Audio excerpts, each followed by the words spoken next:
Nous utilisons tous les emballages et récipients en plastique dans notre vie quotidienne, mais je parie que vous ne pourrez jamais imaginer à quel point ces matériaux à l'apparence simple peuvent s'avérer complexes.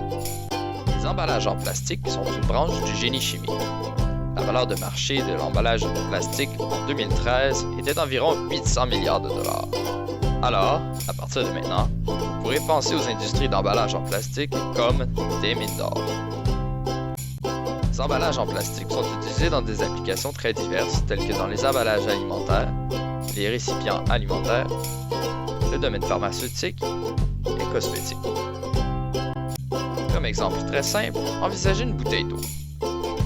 Le polymère dans ces bouteilles doit éviter l'évaporation de l'eau à l'extérieur et ainsi prévenir la contamination de s'infiltrer dans la bouteille.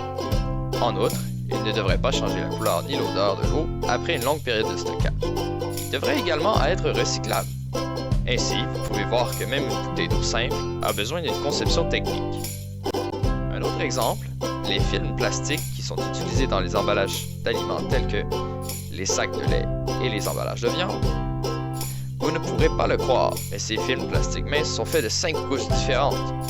Les couches extérieures sont généralement en polyéthylène qui empêche l'évaporation de l'eau et maintient les aliments frais.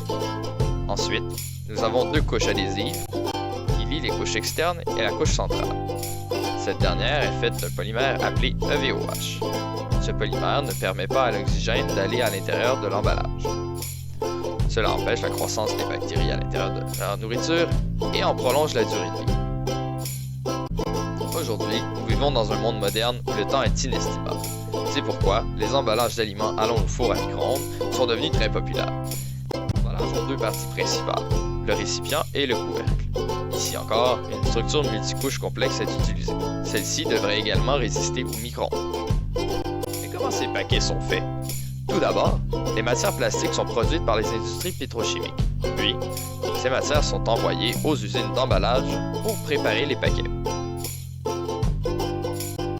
Dans les usines d'emballage, les matières plastiques sont fondues et transformées en différentes formes, telles que des films et des feuilles de plastique qui seront utilisées pour emballer des produits.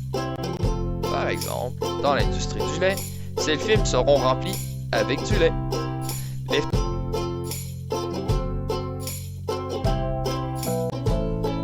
Les feuilles de plastique peuvent également être formées pour devenir des récipients en utilisant un processus appelé thermoformage. Génial! Donc, comme vous pouvez le voir, les ingénieurs chimiques dans l'industrie de l'emballage sont actifs depuis le début de la production de plastique, en passant par les processus de conception et finalement l'optimisation des procédés d'emballage. C'est également un domaine en pleine effervescence, comportant de multiples défis.